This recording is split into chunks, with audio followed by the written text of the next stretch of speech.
It started with a knock that could change everything. Not gossip, not a headline, an FBI knock. And the door they hit wasn't just anyone's. It was Marsau and MarsauScott's, the golden couple of love and marriage, Huntsville. The same two who built their brand on family, business, and Black excellence. One second they were reality TV royalty. The next, whispers started swirling that their empire might not be as spotless as it looked. But what turned that whisper into wildfire was one name, CarlosKing. Fans started saying he knew something. That the man who built the show's drama might have set off something way bigger than television. He's been the mastermind behind chaos before, but this time the chaos might have left the cameras and entered real life. Because when the FBI shows up, the game changes. Every secret, every business deal, every dollar starts looking different. And now the question hanging over Huntsville isn't who's cheating or lying, it's who's about to lose everything.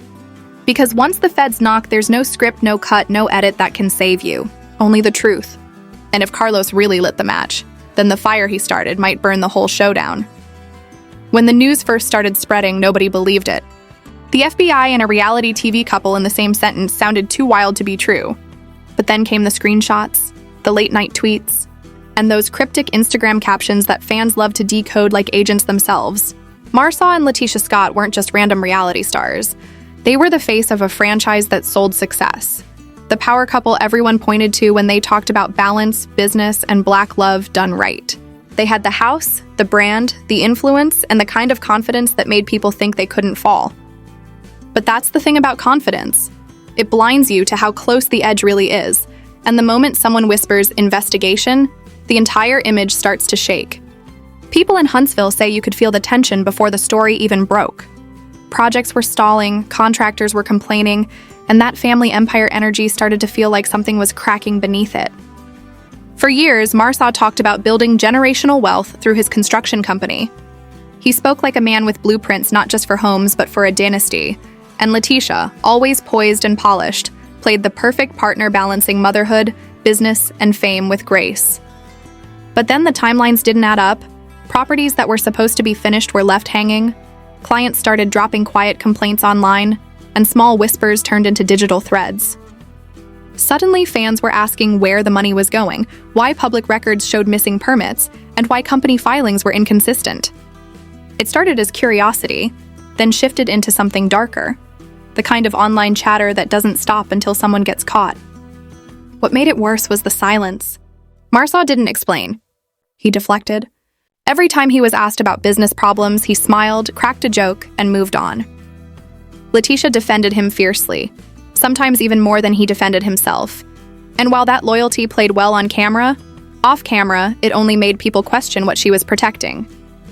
Every time she said everything's fine, it sounded like someone trying to convince themselves, not the audience. The Scott's brand was built on transparency, but lately everything about them felt carefully staged. Fans started calling it curated chaos, too polished to be real, too messy to be fake. And then came CarlosKing, the man behind the curtain, the architect of every jaw-dropping moment in reality television. Carlos built his career turning whispers into gold. He doesn't just tell stories. He exposes the kind of truth people try to bury under branding. So when viewers started saying his fingerprints were on this entire situation, it made sense. Maybe he didn't call the FBI, but he didn't have to. All he had to do was let the story breathe, give the right scenes airtime, and let the audience connect the dots. In a world where social media is faster than any detective, that's all it takes to set off a storm. Carlos has always known that the most dangerous storylines are the ones that write themselves, and this one was writing itself faster than even he could control. Because once the fans smell blood, it's over. They dig up business records, screenshots, tax filings, and old episodes like clues in a true crime documentary. They don't just watch the show, they investigate it. And when the whispers started turning into evidence, the show's polished image began to crumble. It wasn't just about drama anymore. It was about survival. Marsau and Letitia weren't fighting castmates. They were fighting perception, the kind of perception that can destroy reputations, contracts, and bank accounts overnight. Carlos might not have started the fire, but he sure didn't stop it either, because for him, the chaos isn't a problem. It's a storyline. The deeper the story went, the messier it became. What started as gossip on social media was now being dissected by people who claimed to have real receipts. Former clients came forward online talking about unfinished projects and missing payments. Anonymous accounts began posting screenshots of contracts and text messages that supposedly showed how deals went south. Some said Marsau overpromised and underdelivered, while others insisted they were left hanging after paying deposits. None of it was proven, but in the court of public opinion, proof hardly matters.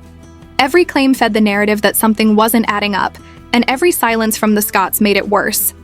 Huntsville is small, and rumors travel faster than news. People who once called them friends were now quietly distancing themselves, and business partners stopped tagging them in posts. Even fans who once defended them began using words like fraud and cover-up.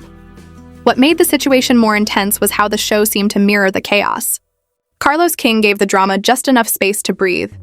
He didn't say anything directly, but he didn't shut it down either. He knows the rhythm of scandal, when to let a scene linger, when to hold a look, when to let silence speak louder than words. And when Marsau joked about money on air, or when Letitia got defensive during reunion episodes, Carlos didn't cut those parts. He highlighted them. The audience read between the lines, and suddenly, the show felt less like entertainment and more like evidence. Viewers began revisiting old episodes, connecting timelines and reactions, treating it like a puzzle with the FBI rumor at the center. What used to be just reality TV had turned into a digital investigation. And through it all, Carlos stayed calm. He knows controversy keeps a show alive. The moment people stop talking, ratings drop. So as long as the Scotts were trending, he had no reason to clear their names or deny the buzz. It's the kind of strategy that makes him a genius and a villain at the same time. Because in this business, chaos pays, and right now the Scotts were paying the highest price. Their empire was built on exposure, but the same spotlight that made them famous was now burning everything they'd built. By the time the dust began to settle, it was already too late. What was once a brand built on love, family, and success had been stripped down to suspicion and silence. The Scotts, once the golden couple of Huntsville, were now walking through a storm they couldn't edit their way out of. Every appearance looked forced, every smile rehearsed, and every business post came with a wave of side eyes in the comments. Letitia tried to stand firm, defending her husband and their name, but even she couldn't deny the tension that now filled every frame they appeared in. Marsau, usually confident and composed, looked different, measured, cautious, as if every word could be used against him. And in the middle of it all, CarlosKing watched it unfold like a director who knew his scene was hitting exactly as planned. Fans accused him of exploiting real pain, but Carlos understood something the audience didn't. Reality TV doesn't just capture drama, it feeds on it. The more uncomfortable the truth, the higher the ratings. But this time, the line between entertainment and destruction blurred. What if the FBI rumors weren't just smoke? What if the fire was real? If even a fraction of what people whispered turned out to be true, it wouldn't just end a storyline, it could end a legacy. Carlos had created stars, but now he might be watching them fall in real time. And for once, even he didn't seem to have control over the edit. Huntsville had turned into a battlefield of reputation and receipts, and no one knew who would survive it.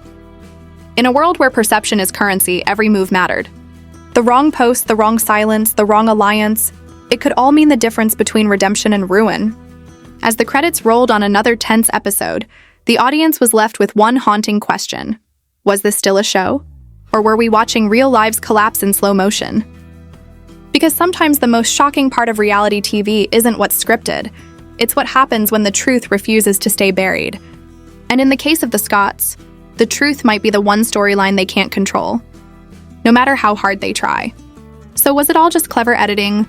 Or are we finally seeing the truth spill out behind the cameras? Because if CarlosKing really opened this door, the next chapter could expose more than anyone's ready for. Keep your eyes on this story because the next revelation might change everything. You're watching The Hype Spill, where the real drama never ends. Where the real drama never ends.